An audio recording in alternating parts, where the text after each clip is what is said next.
Salut à toi l'ami, j'espère que tu vas bien, moi ça va impeccable, très heureux de te retrouver dans ce tuto vidéo slash découverte d'un truc. Je vais te montrer quelque chose de pas très conventionnel, c'est l'utilisation d'un bot sur Instagram. Alors pourquoi utiliser un bot? Un bot ça va te générer de l'interaction, un bot ça va pouvoir commenter, ça va pouvoir liker, ça va pouvoir follow des gens, ça va pouvoir suivre un hashtag à ta place. Tu n'as pas besoin d'être derrière le PC tout le temps à chercher des gens, à interagir. Le bot va le faire pour toi 24 heures sur 24. Tu vas pouvoir le régler comme il faut et il va générer de l'interaction. Pourquoi c'est important? Pourquoi utiliser un bot pour faire ça? Une fois que tu as un compte Instagram en place, une fois que tu as tes photos, une fois que tu as ta bio tout comme il faut, tu as des stories, tu as attaché du texte à tes photos, tu as quelque chose d'intéressant, et bien là, ça va te donner de la visibilité parce que ça va faire interagir ton compte avec d'autres personnes. Et irrémédiablement, les autres personnes vont avoir des notifications venant de ton compte et ça va générer de la curiosité. Ces personnes vont aller sur ton compte et vont découvrir finalement ton feed et tu gagneras peut-être ou pas un abonné. En tout cas, tu généreras de l'interaction, tu généreras des likes et ça va permettre de te faire connaître. Moi, dans cette vidéo, je vais me concentrer justement sur l'utilisation de ce bot. Je vais te montrer les paramètres, je vais te montrer où tu peux le trouver, je vais te montrer comment le faire fonctionner, d'accord? C'est pas une vidéo sur comment avoir plus d'abonnés, ça on s'en fout. Moi je veux juste te montrer l'utilisation du bot, après t'en fais ce que tu veux, d'accord? Si tu as envie de grossir une audience sur Instagram, si tu as envie de faire toutes ces choses-là, le bot ça peut être une stratégie peu conventionnelle, peu orthodoxe pour pouvoir arriver à tes fins, d'accord? Le problème c'est que si tu achètes, si tu veux des vues, si tu achètes, je sais pas, des likes, des followers sur Instagram, ça va être que du fake et là ça sera des gens qui sont pas intéressés. Ce qui est super bien avec ce bot, c'est que tu vas ramener du trafic qualifié, tu vas pouvoir te brancher aux différents hashtags, entre guillemets, tu vas pouvoir les suivre et en fonction de ça, tu vas follow, unfollow, tu vas like les pages des uns et des autres, ce qui va faire que tu vas rester dans la même thématique et ça ne va pas te rapporter que des inconnus. Je ne sais pas, peut-être que tu es jardinier, bon c'est un très mauvais exemple, il n'y a pas beaucoup de monde qui est jardinier, mais je te le dis quand même. Tu vas vouloir suivre le hashtag, je ne sais pas, plante, le hashtag pousse, feuille, fleurs, d'accord? Et tu vois, avec le bot, tu suis ces hashtags, d'accord?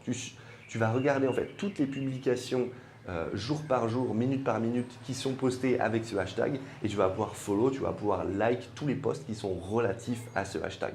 Bien sûr, la technique du bot et de l'interaction, elle va marcher que si tu as un compte à peu près potable. Il faut que ton compte ressemble à quelque chose. Donc pour ça, il y a plein de vidéos sur Internet qui expliquent comment avoir un feed décent, comment écrire des stories, comment prendre des belles photos, comment écrire une belle bio et tout ça, c'est très important. Il faut que tu aies déjà la base, je ne peux pas te l'enseigner dans cette vidéo, donc assure-toi d'avoir un compte potable, un compte carré dans les règles pour avoir quelque chose qui génère, si tu veux, de l'intention et pour avoir quelque chose qui génère du trafic. Une fois que tu as complété tous ces éléments plutôt basiques, une fois que tu as un feed qui ressemble à quelque chose, tu vas pouvoir utiliser le bot. On va passer sur l'ordinateur tout de suite et je vais te montrer ce que ça donne. C'est parti.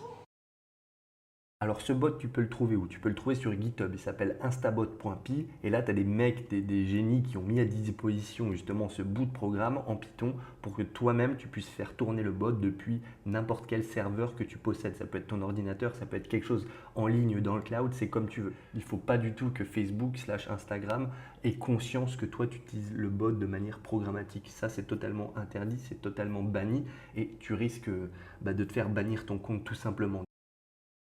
Là, on va se plonger un petit peu dans le code, tu vois, c'est important si tu as envie de le faire tourner par toi-même.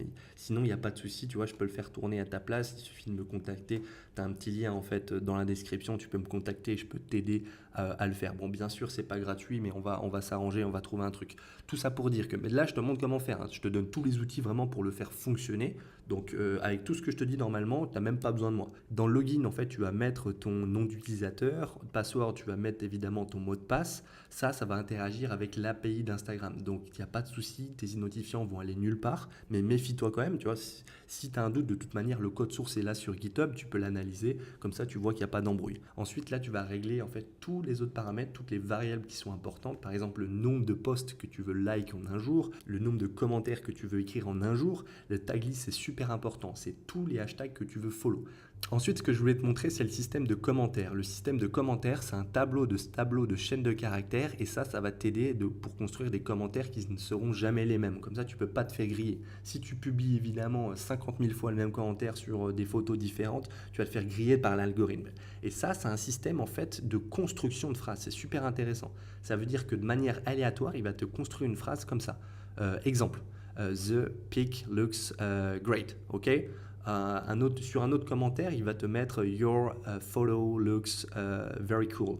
Et tout ça, ça va te permettre de générer des phrases qui ne sont pas les mêmes. Comme ça, tu ne vas pas te faire griller. Donc à toi de remanier, si tu veux, ce tableau de chaîne de caractères pour pouvoir arriver à tes fins et pour avoir des commentaires qui ressemblent à quelque chose. Écoute, c'est à peu près tout ce que je voulais dire sur le code. Bon, j'ai omis des choses, hein. Je suis allé vraiment droit au but, donc si tu as des questions, n'hésite pas à les poser dans les commentaires. Je me ferai une joie de te répondre et ça aidera beaucoup de monde. Donc c'est parti, on va passer sur le terminal et je vais l'exécuter devant toi. Ok, donc pour l'exécuter, tu dois juste taper Python 3 espace example.py avec le fichier qui est donné par défaut. Tu as juste à remplacer les valeurs et tu l'exécutes. Ça va évidemment te connecter, ça va regarder s'il y avait déjà une session en cours. Moi, je me suis déjà connecté et boum, là, qu'est-ce qui se passe? Get media by tag green. C'est exactement ce que j'ai mis dans ma liste de hashtags. Tu sais, on a dit, on va essayer de follow, on va essayer de retrouver les médias qui ont le hashtag green. Il a trouvé un média avec le hashtag green, ça doit être un des plus récents. Ok, donc qu'est-ce qu'il a fait? Bah, il a essayé de le liker. Donc ça génère une notification. Trying to follow, il va essayer de follow la même personne. Enfin, il va avoir une notification, il va potentiellement s'intéresser à notre compte. Et il va faire ça à longueur de journée. C'est exactement comme ça que ça marche. Une fois que tu l'as lancé, finalement, il n'y a plus rien à faire. Tu as juste à configurer une première fois ton script, tu le lances et là, tu peux faire un tour du marché, tu peux aller boire un café. Tu as juste à le laisser tourner à longueur de temps et il va générer de l'interaction. Tant que tu ne l'arrêtes pas, il va continuer, continuer et continuer. Écoute, j'espère que ce tuto t'a plu. J'ai essayé de te montrer quelque chose d'original. J'espère que tu as bien aimé. N'hésite pas à me le faire savoir. Je te dis à très vite pour une nouvelle vidéo. Bye.